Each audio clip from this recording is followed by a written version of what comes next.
जय हिंद। कैसे हैं आप? एक बार फिर आपके अपने चैनल गुरु गंगा में आपका हार्दिक स्वागत है। आज के वीडियो में हम लोग भौतिक विज्ञान के महत्वपूर्ण प्रश्नों की श्रृंखला का 14वां प्रैक्टिस सेट हल करेंगे, टेस्ट सीरीज हल करेंगे।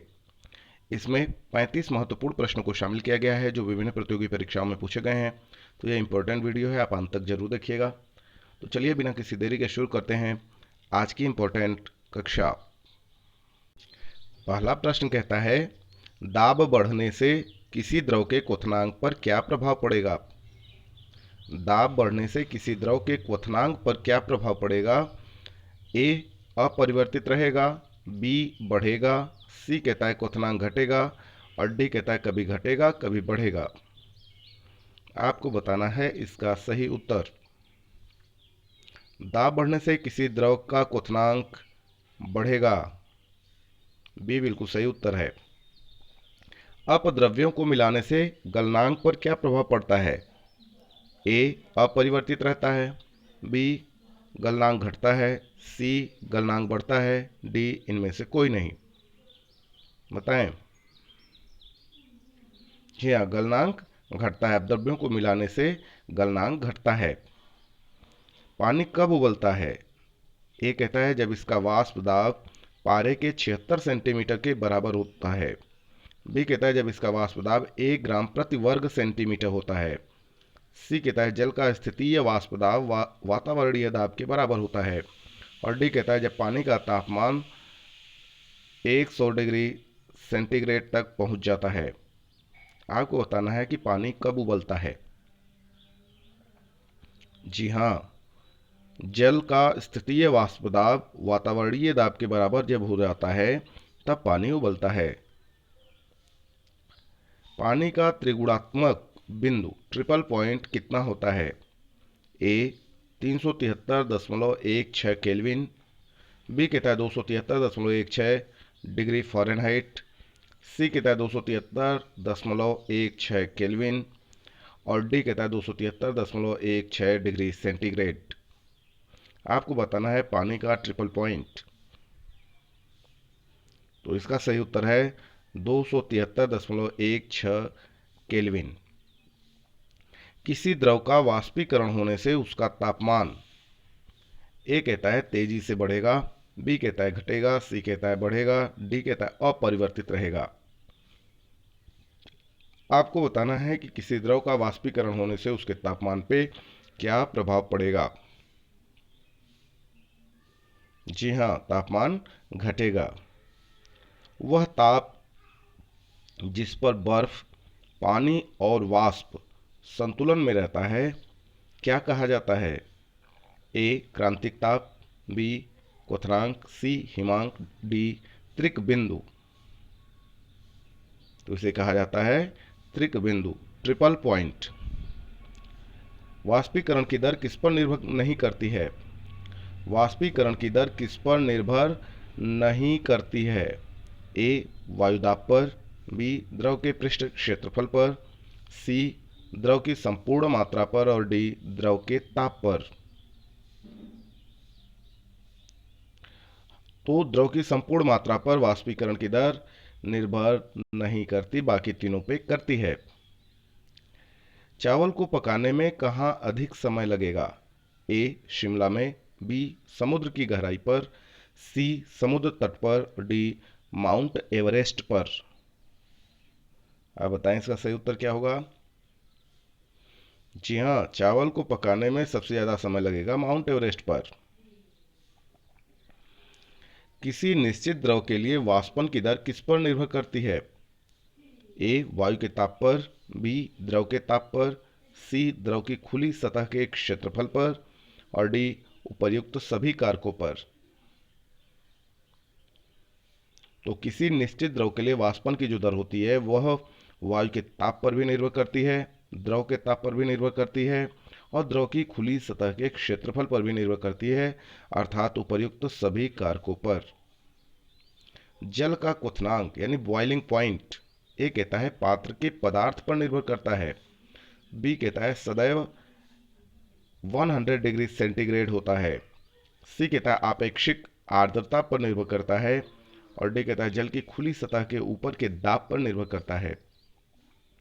आपको बताना है कि जल का क्वथनांक किस पर निर्भर करता है या कितना होता है। जी हाँ, जल का क्वथनांक जल की खुली सतह के ऊपर के दाब पर निर्भर करता है। ऊंची पहाड़ियों पर हिमपात क्यों होता है? ये कहता है बादल पहाड़ियों पर धरती के निकट होते हैं, अतः जलवाष्प जमकर बर्फ बन जाती है, इसलिए ऊंची पहाड़ियों पर हिमपात होता है। बी कहता है ऊंची पहाड़ियों पर कुछ गैस जलवाष्प को जमा कर देती है, इसलिए होता है। सी कहता है ऊंची पहाड़ियों पर तापमान हिमांक से कम होता है, इसलिए जलवाष्प जमकर बर्फ बन जाती है। और डी कहता है उपर्युक्त में से कोई भी सही नहीं है। आपको बताना है कि ऊंची पहाड़ियों पर हिमपात क्यों होता है। जी हाँ, तो इसका सही उत्तर है ऊंची पहाड़ियों पर तापमान हिमांक से कम होता है, अतः जलवाष्प जमकर बर्फ बन जाती है। यह बिल्कुल सही उत्तर है, यह तापमान होना चाहिए। पर्वतों पर आच्छादित हिम का सूर्य की गर्मी द्वारा एक साथ न पिघलने का क्या कारण है? ए, इसमें संगलन की गुप्त ऊष्मा उच्च होती है। बी, यह सूर्य से प्राप्त अधिकांश ऊष्मा को परावर्तित कर देती है। सी, इसकी विशिष्ट ऊष्मा क्षमता कम होती है। और डी कहता है यह अति कठोर हो जाती है। तो इसका सही उत्तर है यह सूर्य से प्राप्त अधिकांश ऊष्मा को परावर्तित कर देती है। यही पर्वतों पर आच्छादित हिम का सूर्य की गर्मी द्वारा एक साथ नहीं पिघलने का कारण है। ठीक है, आगे चलते हैं। किसी पहाड़ी की चोटी पर जल अपेक्षाकृत कम ताप पर ही उबलने लगता है, क्यों? ए, वायुमंडलीय दाब कम रहता है इसलिए। बी, आसपास की हवा ठंडी होती है इसलिए। लकड़ी जलाने से अधिक ऊष्मा मिलती है इसलिए। और वायुमंडलीय दाब अधिक रहता है इसलिए। सही उत्तर क्या है? जी हाँ, किसी पहाड़ी की चोटी पर जल अपेक्षाकृत कम ताप पर ही उबलने लगता है, क्योंकि वायुमंडलीय दाब वहां पर कम रहता है। तेज हवा वाली रात्रि में ओस नहीं बनती है, क्योंकि ए, वाष्पीकरण की दर तेज होती है इसलिए। बी कहता है आकाश साफ नहीं रहता है इसलिए। सी कहता है तापमान ऊंचा रहता है इसलिए। डी कहता है हवा में नमी कम होती है इसलिए। सही उत्तर बताएं। जी हाँ, तेज हवा वाली रात्रि में ओस नहीं बनती है, क्योंकि वाष्पीकरण की दर तेज होती है। ठोस कपूर से कपूर वाष्प बनाने की प्रक्रिया को क्या कहते हैं? ए, पिघलना। बी, हिमीकरण। सी, वाष्पीकरण। डी, ऊर्ध्वपातन। तो बिल्कुल सही उत्तर जानते हैं आप, ऊर्ध्वपातन कहते हैं इसको। मिट्टी के घड़े में पानी का ठंडा होना किस पर निर्भर करता है? ए, बाह्य ताप पर। बी, वायु पर। सी, वायुमंडलीय आर्द्रता पर। डी, उपर्युक्त सभी पर। तो मिट्टी के घड़े में पानी का ठंडा होना बाह्य ताप पर भी निर्भर करता है, वायु पर भी निर्भर करता है और वायुमंडलीय आर्द्रता पर भी निर्भर करता है, अर्थात उपर्युक्त सभी पर निर्भर करता है। बर्फ के दो टुकड़ों को आपस में दबाने पर टुकड़े आपस में चिपक जाते हैं, क्योंकि ए कहता है दाब अधिक होने से बर्फ का गलनांक घट जाता है। बी कहता है दाब व गलनांक में कोई संबंध नहीं है। सी कहता है दाब अधिक होने से बर्फ का गलनांक पहले घटता है फिर बढ़ता है। और डी कहता है दाब अधिक होने से बर्फ का गलनांक बढ़ जाता है। आपको बताना है कि बर्फ के दो टुकड़ों को आपस में दबाने पर टुकड़े आपस में क्यों चिपक जाते हैं? जी हाँ, क्योंकि दाब अधिक होने से बर्फ का गलनांक घट जाता है। बर्फ में स्केटिंग करना प्रदर्शित करता है कि दाब बढ़ाने पर बर्फ का गलनांक ए कहता है अपरिवर्तित रहता है। बी कहता है बढ़ जाता है। सी कहता है घट जाता है। डी कहता है पहले घटता है फिर बढ़ता है। बर्फ में स्केटिंग करना प्रदर्शित करता है कि दाब बढ़ाने पर बर्फ के गलनांक पर प्रभाव बताना है आपको। जी हाँ, बर्फ का गलनांक घट जाता है। पानी से भरे गिलास में बर्फ का एक टुकड़ा तैर रहा है। टुकड़े के पूरा पिघल जाने पर गिलास में पानी का तल ए कहता है घट जाता है। बी कहता है बढ़ जाता है। सी कहता है अपरिवर्तित रहता है और डी कहता है इनमें से कोई नहीं। पानी से भरे गिलास में बर्फ का एक टुकड़ा तैर रहा है। टुकड़े के पूरे पिघल जाने पर गिलास में पानी के तल पे क्या प्रभाव पड़ेगा? जी हाँ, अपरिवर्तित रहेगा। क्या होगा? अपरिवर्तित रहेगा। प्रेशर कुकर में खाना जल्दी पकता है क्योंकि ए क्वथन अधिक ताप पर होने लगता है, बी कहता है कोई पदार्थ बाहर नहीं निकल पाता है इसलिए, और सी कहता है दाब स्थिर रहता है इसलिए जल्दी पकता है, डी कहता है क्वथन कम ताप पर होता है इसलिए पकता है। तो इसका जो सही जवाब है वह है प्रेशर कुकर में खाना जल्दी पकता है क्योंकि क्वथन अधिक ताप पर होने लगता है। मनुष्य आर्द्रता से परेशानी महसूस करता है, इसका निम्न में से उपयुक्त कारण क्या है? ए कम पसीना आना, बी अधिक पसीना आना, सी पसीना का आर्द्रता के कारण वाष्पित नहीं होना, और डी उपर्युक्त में कोई नहीं। बताना है आपको इसका सही उत्तर। जी हाँ, मनुष्य आर्द्रता से परेशानी महसूस करता है, इसका उपयुक्त कारण है कि पसीना का आर्द्रता के कारण वाष्पित नहीं होना। सी बिल्कुल सही जवाब है।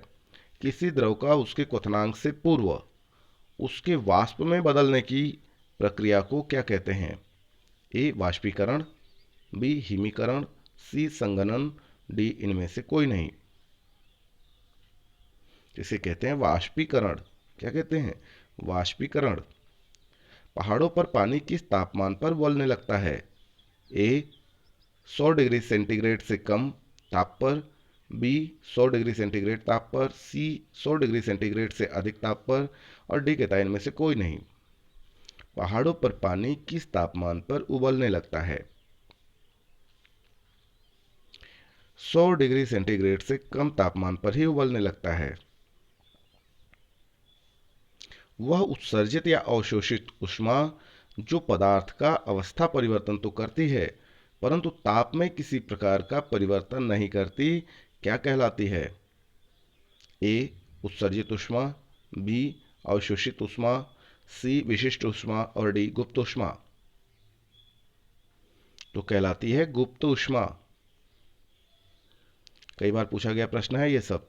किसी ठोस पदार्थ के एकांक द्रव्यमान को उसके गलनांक पर ठोस से द्रव में बदलने के लिए आवश्यक ऊष्मा को क्या कहते हैं? ए ठोस का गलनांक, बी वाष्पन, सी ठोस के गलन की गुप्त ऊष्मा, डी ठोस का क्वथनांक। तो इसे कहा जाता है ठोस के गलन की गुप्त ऊष्मा। बर्फ के गलन की गुप्त ऊष्मा का मान कितना होता है? ए 536 कैलोरी प्रति ग्राम, बी 8 कैलोरी प्रति ग्राम, सी 80 कैलोरी प्रति ग्राम, और डी 0.8 कैलोरी प्रति ग्राम। बर्फ के गलन की गुप्त ऊष्मा का मान बताना है। 80 कैलोरी प्रति ग्राम बिल्कुल ठीक उत्तर है ये। आगे देखिए, अगला प्रश्न कहता है वाष्प की गुप्त ऊष्मा कितनी होती है? वाष्प की गुप्त ऊष्मा कितनी होती है? ए 536 कैलोरी प्रति ग्राम, बी 326 कैलोरी प्रति ग्राम, डी 552 कैलोरी प्रति ग्राम, और डी 373 कैलोरी प्रति ग्राम। इसका सही उत्तर है 536 कैलोरी प्रति ग्राम। उबलते जल की अपेक्षा भाप से हाथ अधिक क्यों जलता है? आप देखेंगे उबलते जल में जो जलन होती है हाथ पे, भाप से उससे ज़्यादा होती है। तो ऐसा क्यों होता है? ए भाप में गुप्त ऊष्मा होती है, बी भाप हल्की होती है, सी भाप में अधिक मारक क्षमता होती है, डी भाप शरीर के भीतर घुस जाती है इसलिए ऐसा होता है। सही कारण क्या है? उबलते जल की अपेक्षा भाप से हाथ अधिक इसलिए जलता है क्योंकि भाप में गुप्त ऊष्मा होती है। ऊष्मा गतिकी के प्रथम नियम से संरक्षित होता है। ए संवेग और ऊर्जा दोनों, बी ऊर्जा, सी संवेग, डी इनमें से कोई नहीं। तो इसका सही उत्तर है ऊर्जा। आंतरिक ऊर्जा की संकल्पना ऊष्मागतिकी के किस नियम से मिलती है?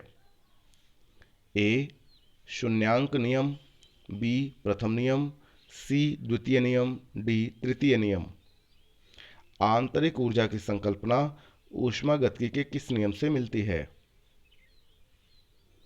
प्रथम नियम से, बिल्कुल ठीक उत्तर है। रुद्धोष्म परिवर्तन में ए कहता है कि ऊष्मा अपरिवर्तित रहती है, बी कहता है ऊष्मा व ताप दोनों बदलते हैं, सी कहता है ताप अपरिवर्तित रहता है, डी कहता है इनमें से कोई नहीं। आपको बताना है कि रुद्धोष्म परिवर्तन में क्या होता है। जी हाँ, ऊष्मा अपरिवर्तित रहती है, बिल्कुल सही उत्तर है ये। समतापीय परिवर्तन में ए ऊष्मा व ताप दोनों बदलते हैं, बी कहता है समतापीय परिवर्तन में ताप अपरिवर्तित रहता है, सी कहता है ऊष्मा अपरिवर्तित रहती है, डी कहता है इनमें से कोई नहीं। सही जवाब बताएं। समतापीय परिवर्तन में ताप अपरिवर्तित रहता है। रेफ्रिजरेटर में थर्मोस्टेट का कार्य क्या है? कई बार पूछा गया ये। ए कहता है गलनांक को घटाना, बी कहता है हिमायन ताप को बढ़ाना, सी कहता है एक समान तापमान को बनाए रखना और डी कहता है तापमान को कम करना। आपको बताना है रेफ्रिजरेटर में थर्मोस्टेट का कार्य क्या है। एक समान तापमान को बनाए रखना, बिल्कुल ठीक है। ऊष्मागतिकी का प्रथम नियम किस अवधारणा की पुष्टि करता है? ए कार्य संरक्षण, बी ताप संरक्षण, सी ऊर्जा संरक्षण और डी इनमें से कोई नहीं। तो इसका सही उत्तर बताएं। जी हाँ, ताप संरक्षण। आगे देखिए, सूर्य की सतह का ताप कितना होता है?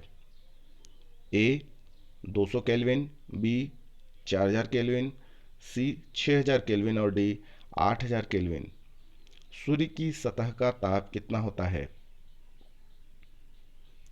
6000 केल्विन, ये सही उत्तर है। तो इस तरीके से यह छोटा सा वीडियो पूरा हुआ। यदि यह वीडियो आपको पसंद आता है तो लाइक जरूर करें, अपने मित्रों में शेयर करना ना भूलें। चैनल पर नए तो चैनल को सब्सक्राइब करके बेल आइकन को प्रेस कर लीजिए ताकि प्रत्येक इंपॉर्टेंट वीडियो की नोटिफिकेशन आपको भी समय से मिलती रहे। और फिर मिलते हैं अगले इंपॉर्टेंट वीडियो में, तब तक के लिए आप सभी लोगों को जय हिंद।